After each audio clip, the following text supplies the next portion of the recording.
ओम नमः शिवाय। श्री गणेशाय नमः। अतः जीवित पुत्र का व्रत कथा।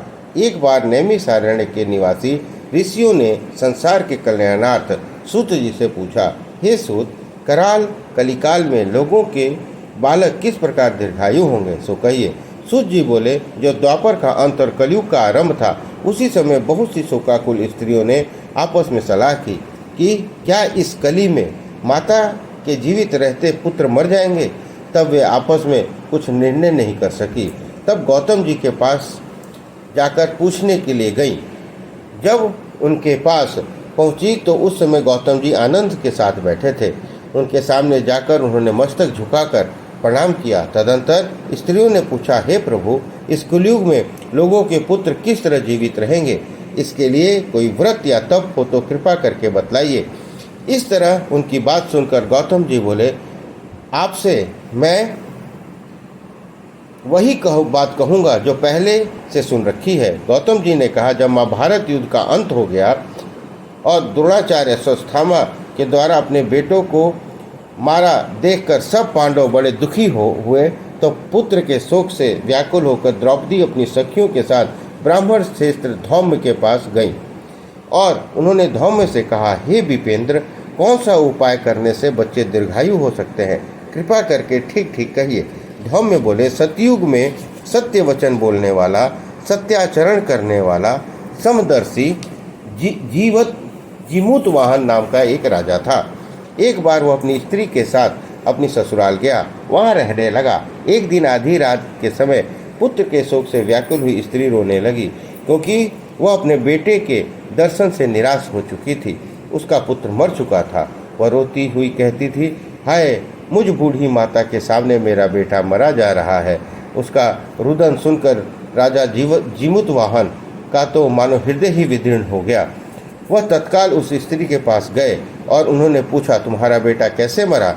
बूढ़ी ने कहा, गरुड़ प्रतिदिन आकर गांव के लड़कों को खा जाता है। इस पर दयालु राजा ने कहा, माता, अब तुम रो मत, आनंद से बैठो, मैं तुम्हारे बच्चे को बचाने का यत्न करता हूँ। ऐसा कहकर राजा उस स्थान पर गया जहाँ पर गरुड़ आकर प्रतिदिन मांस खाया करता था।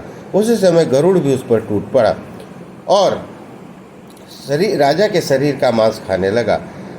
जब अतिशय तेजस्वी गरुड़ ने राजा का बायां अंग खा लिया तो झटपट राजा ने अपना दाहिना अंग फेर कर गरुड़ के सामने कर दिया।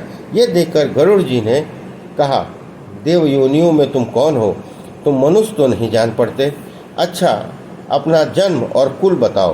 पीड़ा से व्याकुल मन वाले राजा ने कहा, हे पक्षीराज, इस तरह से प्रश्न करना व्यर्थ है।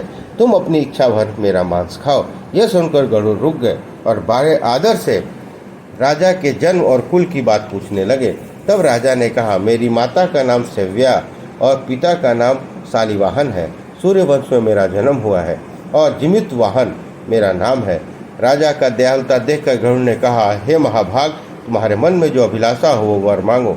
राजा ने कहा, हे पक्षीराज, यदि आप मुझे वर दे रहे हैं तो वर दीजिए कि आपने अब तक जिन प्राणियों को खाया है वे सब जीवित हो जाएं। हे स्वामिन, अब से आप यहाँ बालकों को न खाएं और कोई ऐसा उपाय न करें जहाँ जो उत्पन्न हो वे लोग बहुत दिनों तक जीवित रहें। धौम्य ने कहा, पक्षीराज गरुड़ राजा को वरदान देकर स्वयं अमृत के लिए नागलोक चले गए। वहाँ से अमृत लाकर उन्होंने मरे हुए मनुष्यों के हड्डियों को बरसाया।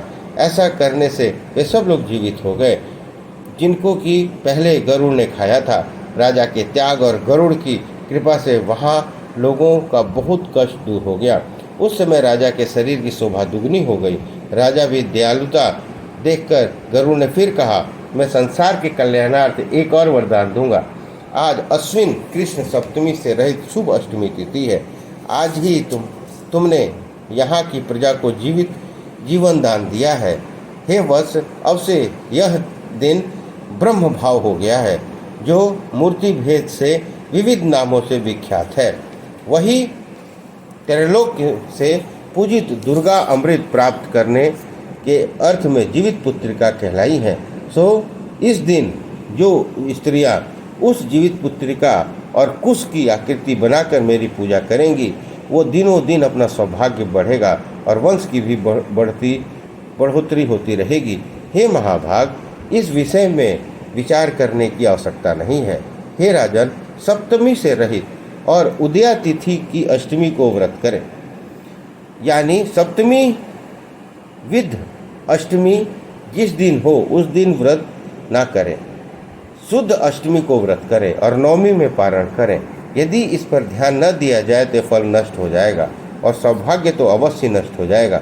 जिमुत वाहन को इस तरह का वरदान देकर गरुड़ बैकुंठ धाम को चले गए और राजा भी अपनी पत्नी के साथ अपने नगर को वापस चले गए। धौम्य द्रौपदी से कहते हैं, हे देवी, मैंने यह अतिशय दुर्लभ व्रत तुमको बतलाया है। इस व्रत को करने से बच्चे दीर्घायु होते हैं। हे देवी, तुम भी पूर्वोक्त विधि से इस व्रत और दुर्गा जी का पूजन करो तो तुम्हें अभिलाषित फल प्राप्त होगा। मुनिराज, धौम्य की बात सुनकर द्रौपदी के हृदय में एक प्रकार का कौतूहल उत्पन्न हुआ और पूर्वासिनी स्त्रियों को बुलाकर उनके साथ यह उत्तम व्रत किया। गौतम ने कहा, यह व्रत और इसके प्रभाव से किसी एक चिल्ली ने सुन लिया और अपनी सखी सियारिन को बतलाया। इसके बाद पीपल के वृक्ष की शाखा पर बैठकर उस चिल्ली ने और उस वृक्ष के खोते में बैठकर सियारिन ने भी व्रत किया। फिर वही चिल्ली किसी उत्तम ब्राह्मण के मुंह से यह कथा सुनाई और पीपल के खोते में बैठी हुई अपनी सखी को सुनाया। सियारिन ने आधी कथा सुनी थी कि उसे भूख लग गई।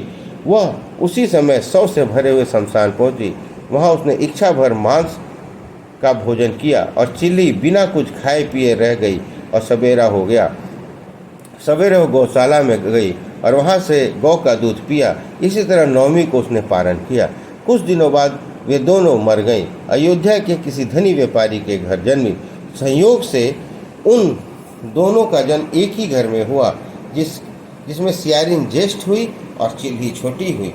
वे दोनों सभी शुभ लक्षणों से युक्त थी, इसलिए बड़ी लड़की काशीराज से और छोटी लड़की उसके मंत्री के साथ विवाहित हुई। पूर्व जन्म के कर्म फल से यह मृग नयनी रानी हुई। जिस भी संतान को उत्पन्न करती वह मर जाती थी। अब पूर्व जन्म की बातों को स्मरण करने वाली मंत्री की पत्नी ने 8 वसुओं से सदृश तेजस्वी 8 बेटे उत्पन्न किए और सभी जीवित रह गए। अपनी बहन के पुत्रों को जीवित देखकर इससे अवश्य राजपत्नी ने अपने स्वामी से कहा कि यदि तुम मुझे जीवित रखना चाहते हो तो इस मंत्री के सभी पुत्रों को जो उसी जगह भेज दो जहां मेरे पुत्र बेटे गए हैं, अर्थात उन्हें मार डालो।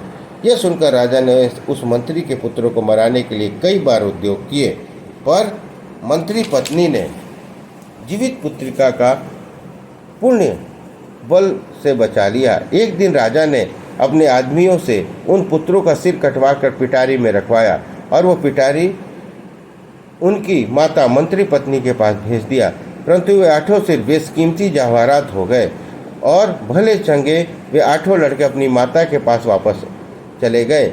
उनको जीवित देखकर राजपत्नी को बड़ा विस्मय हुआ।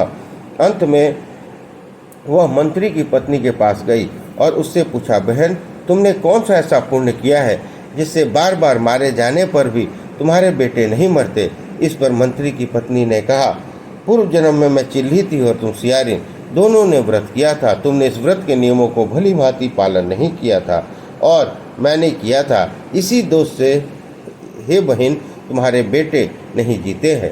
ओ राजरानी, अब भी तुम उस जीवित पुत्रिका व्रत को करो तो तुम्हारे बेटे दीर्घायु होंगे।